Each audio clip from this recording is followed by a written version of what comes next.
Atlanta Pet Fair was here in town, and I was excited to go because I learned some things. I met an expert on carpal tunnel syndrome.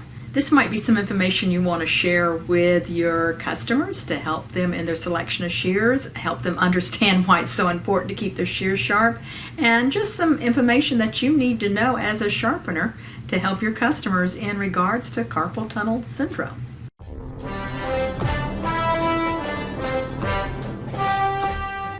I was telling you that I'm writing an article and want to do some YouTube things on carpal tunnel.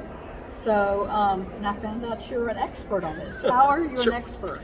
Well, Bonnie, my name is Jim Warner, and I've been a chiropractor for 40 years. And, you know, I started specializing early on in sports injuries and things. Sit up straight now before and you say something. there you go, right?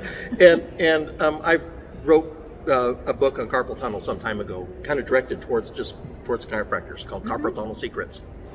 And my wife happens to be a groomer, and she's been grooming for 40 years. And so we took what she knows about grooming and using scissors and what I know about carpal tunnel, and we put together some scissors to answer some problems. Now, I want to make sure right up front, this is our design I'm going to talk about because it's our design, but the principles we're going to talk about today you can find in other pairs of scissors. Yeah, we've and got how some you use that are, it. yeah, Exactly. the same things you're talking about here. So what we want to talk about is, and this may sound funny, the most important thing for preventing carpal tunnel in the grooming or beauty industries is to have sharp shears. Is that blunt enough? Okay. Yeah. Because if they're sharp, you don't have to work as hard. And it's not just about how you work, but how hard you have to squeeze. So keep your scissors sharp. That's the sharpener in me, okay? So what we're going to talk about, though, is the things that you want to avoid and what you want to do. If you look at my hand, it's kind of hard because of the camera, but I'm keeping my wrist straight. We have in the science part of chiropractic and in medicine, we have it's called a grip strength dynamometer. It actually measures the grip without your fingers moving. So it's just isometric. My husband uses that since his car accident. Right. Well, we've got one that's got the gauges on it, so we can tell how hard it is. If we were to take this as your best grip, when we bend you this way, it drops by 30 to 50%. From here to here? In, right? Oh. Because it takes the advantage out. Okay. If we bend it backwards, it can drop it down to only 30% of your normal grip. Yeah. Because it takes the advantage away. So to do the same work then, you have to pull a lot harder on all the tendons and ligaments that go through this area of the carpal tunnel. It's called a tunnel because there's kind of a little arc like this. That's the bones. And then there's a ligament that goes across the bottom. It goes right across the front here. And when we're working here, any movement just goes nice and smooth. As a matter of fact, the thumb muscle doesn't even really go through. It goes to the very end, not where the nerves are. So by moving only your thumb when you're scissoring, so the less nerve does not go to the carpal? Well, the tendon goes way up here at the top, and the nerves that get bothered in carpal tunnel are more in the center, where the finger tendons all run. Okay. So thumb movement is less likely to cause damage anyway. So if we get thumb cutting only rather than gripping, Okay. Same kind of thing. See the corners, right? Okay. So we want it goes through, but it doesn't go through in the wrong spot. Okay. Right? Okay. So keeping the wrist straight and using your thumb only is going to save a lot of problems. Now, when we do that, and this is going to be a little hard, I'm going to move a little bit, everybody. Yeah. And let's see, I'll do it with my left hand here just because of the camera. When I just let my hand relax, look at how my thumb comes. It doesn't point to my little finger. It points here to my first or second finger. Yeah. Right? Yeah.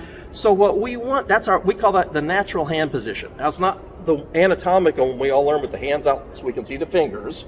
It's the natural place.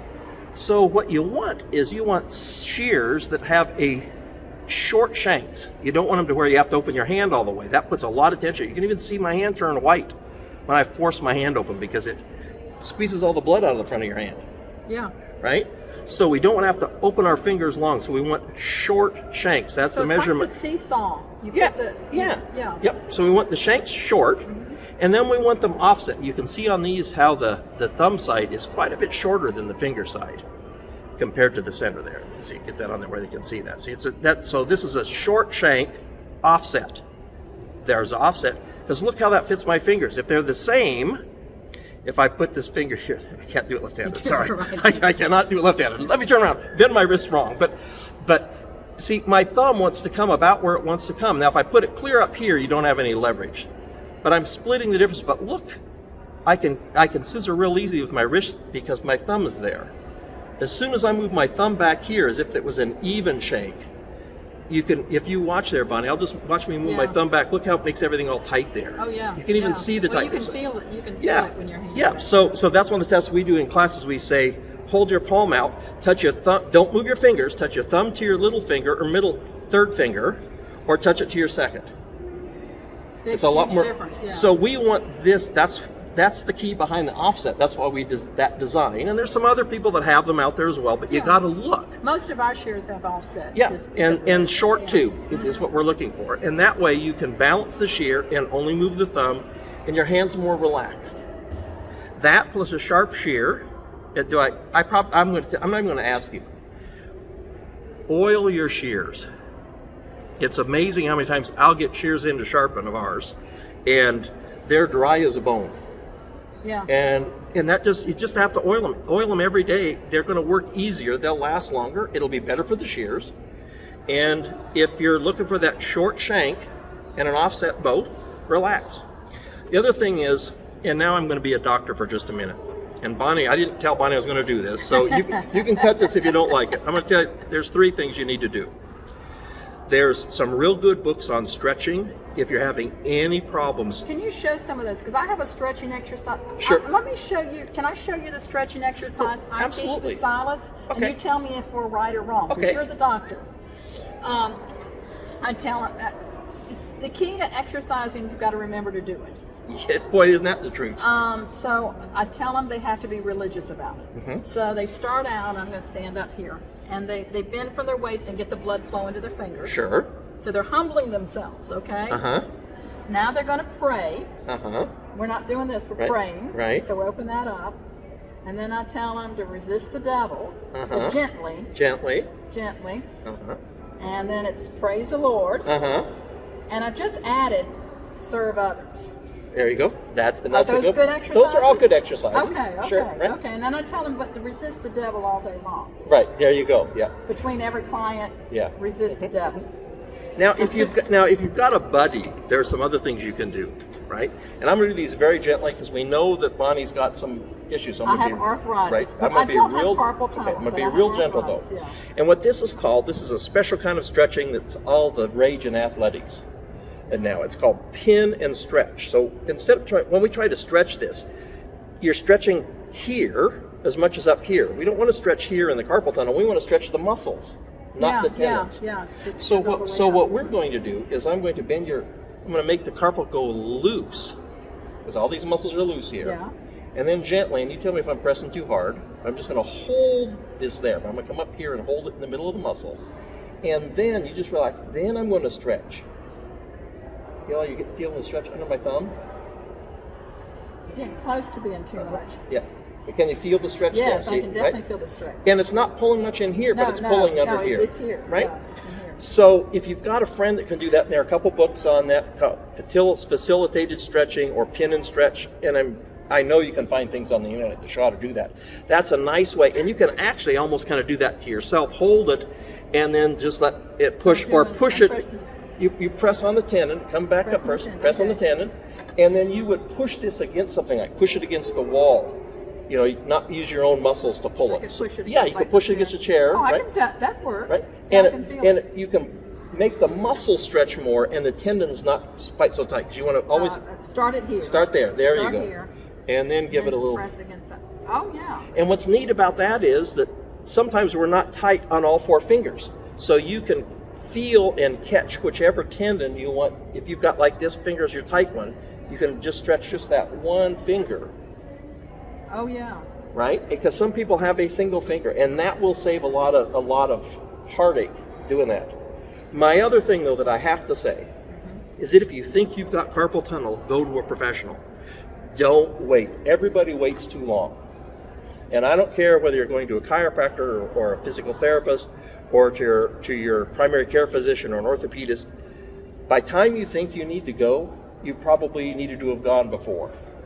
Everybody waits too long. And then there's not as much that we can do to keep you from going into that serious surgery or whatever the problems are. So if you think you're starting to get carpal tunnel syndrome, go talk to somebody about it and get an early jump on it. All right, other things. You tell me if I tell them right. Sure. So I'm glad to know my exercise is good. Yep, that's and good. they can remember to do it. One is I tell them that's, is that the Phelan test? Isn't that what's it called? I got the name I think right? so, yep. And if that shouldn't go numb. It should not go numb, correct, Yeah. yep. And then the other thing I tell them, I haven't read this anywhere, but it's just my own thought, is I have a tendency to sleep like this. Yes. Yes. And I've asked people that have had carpal tunnel, I said, do you sleep with your hands up underneath your chin? And they were all like, yeah. And so because I do have problems with arthritis, so I've kind of purposely forced myself not to sleep this way. And that's good. As a matter of fact, one of the treatments that we frequently do to carpal tunnel patients is we put them in a night brace, because they either sleep curled up or they'll get it twisted underneath them, and then it makes it worse. Because like this, then those tendons get shorter overnight. So then when you go and do, particularly if you bend your hand backwards, then they're even tighter. So it kind of goes, because it's bothering you, your body does this. That's kind of that curled up protective mechanism. That fetal position. And a lot of people do. So we put them in a soft brace to keep them straight, which is another thing you can do on your own. Is they do have night braces for carpal tunnel. Yeah, they don't have to wear it during the day while they're cutting hair. Correct. Well, dolls, when it gets bad, you do. It gets bad. Yeah. But just at night, that lets them rest straight, because we want that wrist to be straight. But and get to a professional. Carpal tunnel goes away just changing the shears. Oh yeah, absolutely. Yeah. Sharper shears and ones that with that offset handle. Absolutely. Even the swivel thumb, the twisters, because they're some of them. Some people can do good with the thumb. Don't. Because you do have to control the shear a little bit more, otherwise it'll leave your hand. Yeah. So I worked with a company that makes those and sold them. I helped them do some of their marketing, and their people are either really love them or don't. They don't hate them. It's because you do have to make sure that you hang on to them, or they end up on the floor. Well, we have a 30-day satisfaction guarantee on our shears, and the swivel thumbs, twisters, what we call them. Yep. Those are the ones most likely to come back. Yeah. But they're also the ones that are most likely they're addictive, and that's the only right. ones they can Yep. use. So, well, and that's it's not for everybody. Exactly. Well, it's a specialty shear, and so not everybody needs specialty shears, right? Yeah. So that doesn't surprise me that they're your most often returned, because they either work or they don't. Yeah. So, any other words of wisdom about carpal tunnel? You know, the only other thing, it is very common, particularly in the beauty industry. I have the advantage of being a second generation chiropractor, and so it's not just my dad had a lot of people in the beauty industry, and I've had a lot of people in the beauty industry and now in the grooming industry as well, since I'm kind of known in that area. You adjust the back and the hand? Well, here's the thing, and this is another thing. Good point. Because I know that nerve is. It does, and we call that a double crush syndrome. See, the nerve's getting bugged in two places at once. Double crush, highly technical term. Not really, right? The Latin is, but it's one of the reasons that I see in my personal practice that I've seen people who didn't go to a specialist suffer longer than they needed because they didn't look at that other part of the nerve. Sometimes, no matter who you go to, this has nothing to do with specialty, but if they look here at your wrist all the time, a good question to ask is, where else is that nerve? Because an elbow problem or a shoulder problem, but particularly a neck problem, the nerve's got to get up there. And if you put irritation on the nerve up here, whether it's in the spine or in the muscle or scar tissue from a car accident, anything like that, the nerve's not as healthy, and now it doesn't take as much pressure down here to irritate the nerve. So it's great to have somebody look at the whole thing. Does it work both ways? Because I know, and this is off the subject from carpal tunnel, but my husband had the injury in his hand here. Yep. But it's really strange. He's getting a lot of pain in his shoulder right here where this comes. That's called referred pain. The body it's I liken it, and this is kind of an old-timey chiropractic explanation, but it works real good. I live in horse country, and we've got electric fences. Yeah. And with the old AM radios, if you were driving down the road and there was some brush touching the fence, you'd get a little spark, and you'd hear this tick, tick, tick on your radio. Really? Because of the interference of that spark, right? Our nerves, they all run together. and they've got a little bit of insulation. But if you get this nerve really, really irritated and it's laying up against another nerve, the electrical impulses seems to irritate the healthy nerve. So you'll get things that follow those nerve paths. Now that's not 100% scientific, but it's very functional. So it can be Absolutely. that's causing that, Yep. or the carpal tunnel could be causing the shoulder and back pain. Yep. And they typically go together. Of course, one of the other problems is, like even with your husband, he was in an accident. Yeah. Car wreck. Yeah, car wreck. So he caught himself, which did the wrist, but then his neck whipped around too. So he may have had an injury up here, even though he didn't have pain at the time. He could have easily injured both. And I see a lot of people in the beauty industry that if they're not good at holding their hands right, they're not good at holding their neck right either. And in the grooming industry in particular, if they don't use the table right, we and think his hands hit the gear shift there and crushed those bones. Right, but then his neck would have snapped at the same time, right? That's a different way of looking at double crush. Yeah.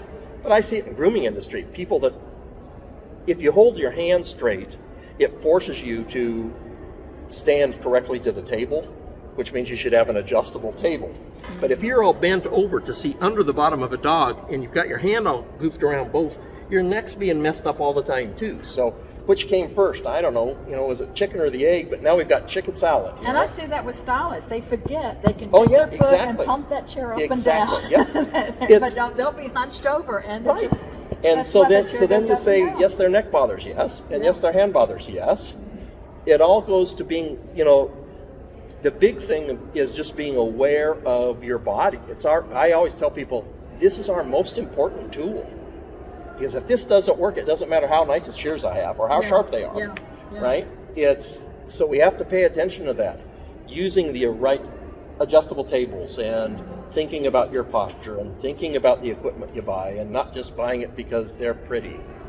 It's okay if they're pretty, but they need to fit your hand first. That's the most important part. I'd take an ugly good shear before I'd take a pretty one that didn't fit my hand any day. Yeah, and you can always resharpen it, even if it's not the best steel. You Absolutely. can always just get it sharpened more often. I mean, that's not even the most important thing. Yeah. Well, I appreciate it, Jim. Well, thank you. And I'm glad I ran into you today. Well, thank you. We've met over the phone. Yes, can I give a little, in case groomers are seeing this and they want to get a hold of me, could I tell them our website? Yeah, Is that possible? Yeah. Okay. Yeah. I'm with International Professional Groomers. Because I can always edit it out. There you go, exactly right. Our website is ipgicmg.com. And send in questions. We'd be glad to talk about grooming or things like that. And you do certification. We're going to do another little video here we'll have on YouTube, and I'll try to do links between the two. We do groomer safety certification. Just like how you safety for the person or safety for the dog?